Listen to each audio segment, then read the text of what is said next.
2024 సంవత్సరం ఏప్రిల్ నెల అనగా ఈ మాసం ప్రభు ఇచ్చిన వాగ్దానాన్ని చదువుకుందాం. 103వ కీర్తన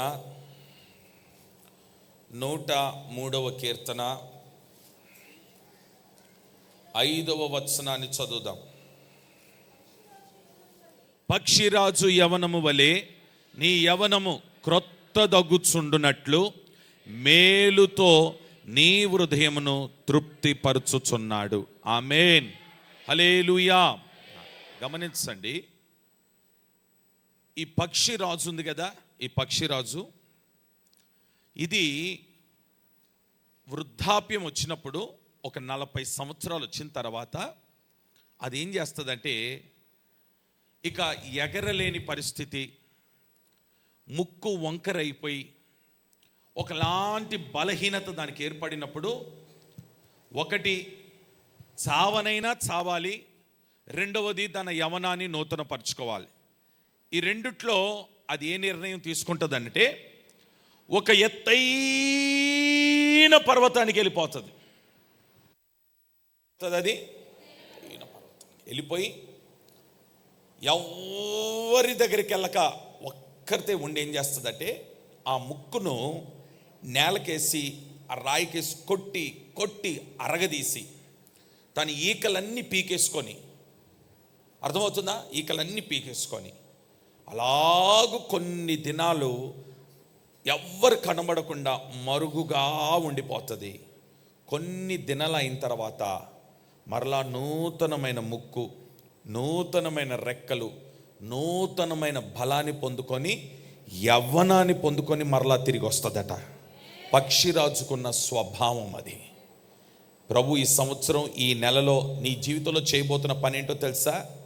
అన్నీ కోల్పోయినాను అనుకున్నావుగా, అన్నీ పోగొట్టుకున్నాను అనుకున్నావుగా, ఇక నాకు చేత కాదని అనుకున్నావు కదా, ఇంతేనా నా పరిస్థితి నువ్వు అనుకున్నావుగా, మంచి రోజులంటూ వస్తాయో రావో అని అనుకుంటున్నావేమో, వ్యాపారం నష్టపడిపోయింది, ఉద్యోగం లేదు, పిల్లల భవిష్యత్తు చూస్తే ఇలాగుంది, పరిస్థితులు ఏం బాగలేవు అని బాధపడిపోతున్నావు కదా.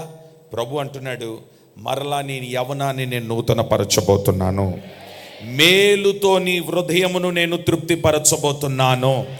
నీ కుటుంబంలో ఈ ఏప్రిల్ మాసం ప్రమాణపూర్వకముగా వాగ్దానం ఇస్తూ ప్రభు చెప్తున్న మాట, నేను నీ కుటుంబంలో మేలు చేయబోతున్నాను, ఆ మేలు చేత నేను తృప్తిపరచబోతున్నాను, మేలుతో నేను తృప్తిపరచబోతున్నాను, నూతనమైన యవనమును నేను నీకు ఇవ్వబోతున్నాను. ఆమేన్ చెప్దామా గట్టిగా? హల్లెలూయా.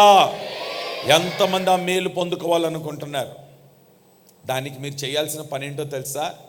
పక్షిరాజు వలె వచ్చి ఆయన సన్నిధిలో ఏ ఏ బలహీనతలు నీలో ఉన్నాయో, అర్థమవుతుందా, ఏ ఏ విషయాలలో నలిగిపోతూ వేసారిపోయి కృంగిపోయి కృషించిపోయి, నీ పిల్లల విషయమే కానీ, ఉద్యోగ విషయమే కానీ, వ్యాపార విషయమే కానీ, ఇంటి విషయమే కానీ, అది ఏ విషయమైనా సరే, ఒక్క 2 దినాలు మీకు 2 చేతులు జోడించి టైం పెడతాను. మీరు చాలా దండం పెడతాను. మీరు చాలా బిజీ, మీకు చాలా బిజీ స్కెడ్యూల్ ఉన్న అయినా యేసయ్య సన్నిధిలో ఒక్క 2 దినాలు గడిపితే నీ సమస్యల తీవ్రతను దేవుడు తగ్గిస్తాడు ఈ నెలలో. నా మాట వినండి ప్లీజ్, నా మాట వినండి.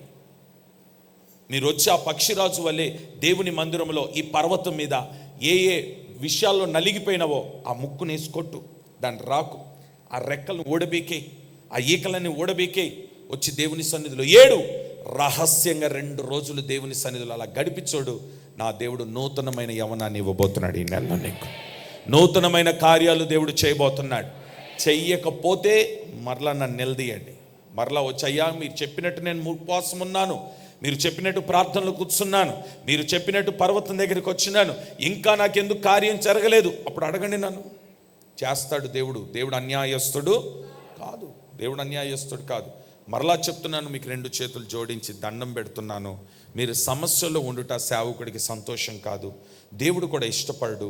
మీరు ఆ సమస్యల నుండి విడుదల పొందాలి. పిల్లల వివాహాల కొరకు ఎదురు చూస్తున్నారా? రండి, మోకరించండి. మీ వ్యాపారాల కొరకు బాధపడుతున్నారా? రండి, మోకరించండి. ఉద్యోగాలకి ఇబ్బందులు పడుతున్నారా? రండి, మోకరించండి. ఇల్లు కావాలనుకుంటున్నారా? రండి, మోకరించండి. ఆరోగ్యం బాగలేదా? రండి, మోకరించండి, మోకరించండి. నూతన యవ్వనాన్ని దేవుడు ఇవ్వబోతున్నాడు. మేలు చేత దేవుడు మిమ్మల్ని తృప్తిపరచబోతున్నాడు. మీ సమస్యలన్నిటికీ, మీ ప్రశ్నలన్నిటికీ ఈ నెలలో దేవుడు మీకు జవాబు దయచేయునుగాక.